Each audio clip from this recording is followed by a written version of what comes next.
my word for the day is faint. And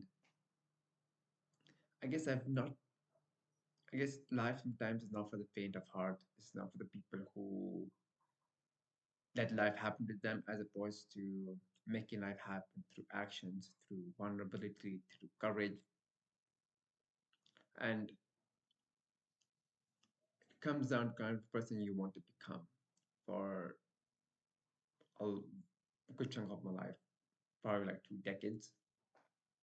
I have let life happen to me, played the victim card over and over again, not taking any accountability, not taking them one step in the right direction, and just staying in the loophole over and over and over again.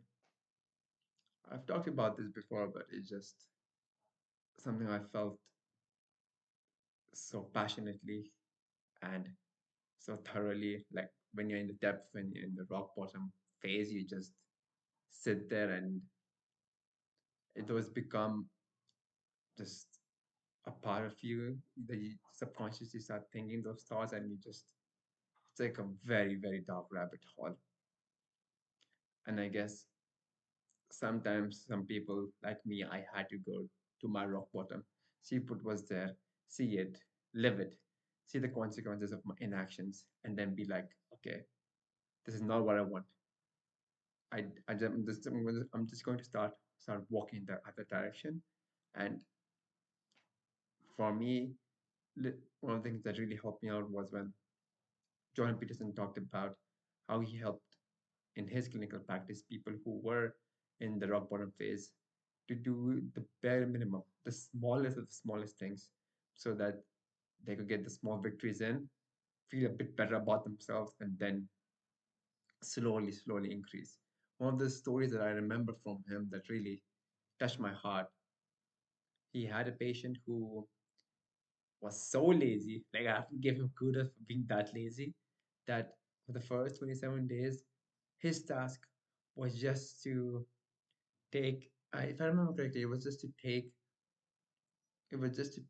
the vacuum cleaner from his room, plug it in, and then clean like a row, or was it taking out the trash? I think one of those two. I don't remember specifically, but it was just so small of a task.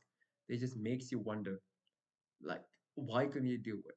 And if I had not been through what I had been through, I would be like, what are you doing? Just get up and do it, right? But when you're in those steps, right, you just even getting that done feels like a huge accomplishment. Like it is unbelievable hard work.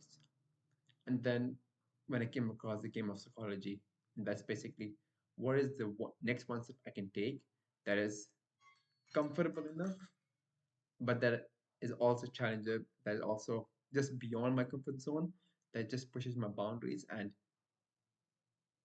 it's still doable. Not overwhelming, like I'm going to change the world, none of that, and not so small that I don't feel anything. It's a balance. And starting out, I guess you have to remove your ego and look at yourself and be like, what do I want? What can I do that can push me in the right direction? And if you listen to yourself, just sit there. For me, I always knew what I had to do.